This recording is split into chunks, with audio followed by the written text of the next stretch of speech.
ये लोग हम पर आरोप लगाते हैं, लेकिन सच ये है यही लोग मुसलमान करते हैं। कर रहे वो हिंदू सिविल कोड की बात कर रहे हैं। पूरे जो इस्लामिक रेफरेंसेस है प्रैक्टिसेस के, उसको वो इलीगल ट्रीट करेंगे और पूरे हिंदू प्रैक्टिसेस को प्रधानमंत्री अंडर द लॉ प्रोटेक्ट करेंगे। नमस्कार दोस्तों, यूनिफॉर्म सिविल कोड को लेकर आखिर हमारे देश के प्रधानमंत्री इतना गुस्सा क्यों है? आखिर क्यों लाना चाहते हैं यूसीसी को, यानी कि यूनिफॉर्म सिविल कोड को?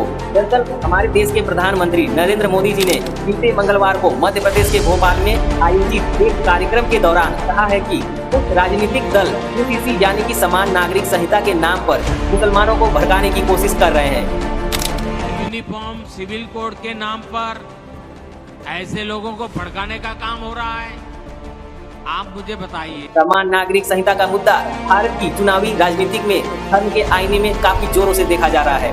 कई मुसलमान नेताओं का कहना है कि सरकार ने यूसीसी का मुद्दा मुसलमानों को टारगेट और भारत को हिंदू राष्ट्र बनाने के लिए उठाया जा रहा है। दोस्तों, यूनिफॉर्म सिविल कोड पर अंग्रेजों के जमाने से चर्चा चली आ रही है और एक बार फिर यूनिफॉर्म सिविल कोड यानी कि यूसीसी पर चर्चा हो रही है।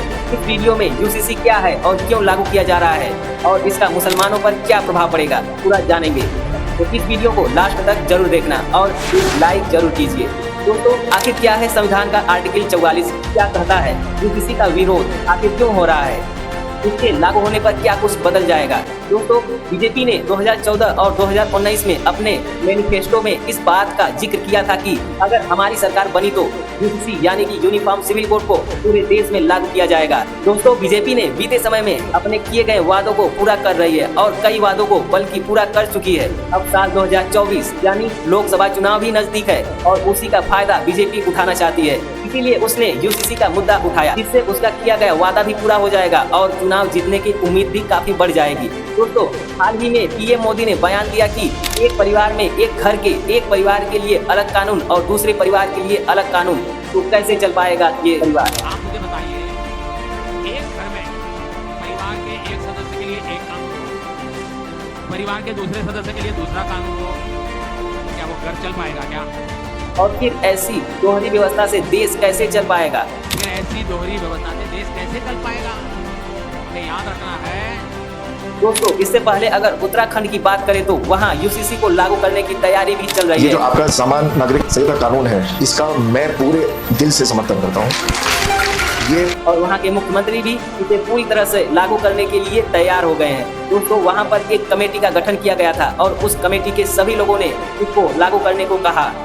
दोस्तों, देखा जाए तो भारत में क्रिमिनल लॉ के हिसाब से किसी भी धर्म या जाति का कोई भी नागरिक कहीं पर कोई मर्डर करता है तो आईपीसी यानी कि इंडियन कोड के हिसाब से उन सभी को एक ही तरह की सजा मिलती है, क्योंकि उनका प्रावधान हमारे संविधान में है। लेकिन शादी, तलाक, बच्चा गोद लेना और संपत्ति में बंटवारे जैसे मुद्दों में अभी तक सभी धर्मों के लिए अलग अलग कानून लागू होते थे, जिसमें कि हिंदू पर्सनल लॉ और मुस्लिम पर्सनल लॉ के कानून इस्तेमाल किए जाते थे। और अगर यही यूसीसी लागू हो जाता है तो सभी धर्मों के लोगों पर एक समान नियम लागू होता है, जिसे हम यूसीसी कहते हैं। दोस्तों, आर्टिकल 44 में क्या कहा गया है, चलिए जानते हैं। दरअसल उस समय में आर्टिकल 44 में लिखा गया था कि सभी नागरिकों के लिए समान नागरिक संहिता लागू करना सरकार का दायित्व है। अब आप देख सकते हैं कि अलग अलग राज्यों में इसके लिए काम शुरू हो चुका है और उत्तराखंड इसका सबसे बड़ा उदाहरण है। दोस्तों, आपको बता दें कि धार्मिक संगठनों के अलग अलग तर्क ही इसकी वजह है। इसका मतलब है कि आजादी के सालों बाद भी अभी तक देश में लागू नहीं किया गया, लेकिन सिर्फ गोवा ही एक ऐसा राज्य है जहां पर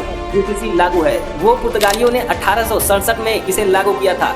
इस कानून के तहत शादी का रजिस्ट्रेशन सिविल कोड अथॉरिटी के पास देना जरूरी है, चाहे वो किसी भी धर्म या जाति के हो। दोस्तों, अब शायद इस नियम को पूरे देश में लागू कर दिया जाए, लेकिन जो लोग इस कानून का विरोध कर रहे हैं उनका कहना है कि सभी धर्मों के लिए एक समान कानून कैसे चल पाएगा? उनके बीच में बैलेंस बनाना बहुत ही मुश्किल हो जाएगा, उसमें परेशानी होगी।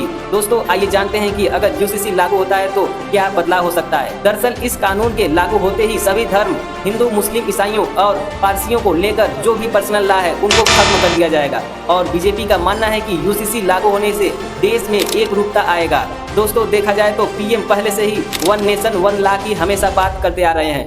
तो अगर ये लागू हो जाता है तो पूरे देश में सभी धर्मों के लिए शादी, तलाक, संपत्ति के बंटवारे जैसे विषय में सभी नागरिकों के लिए एक जैसा नियम हो जाएगा।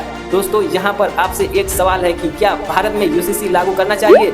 एक कमेंट करके जरूर बताएं और वीडियो पसंद आया हो तो एक लाइक और चैनल को सब्सक्राइब जरूर कीजिए।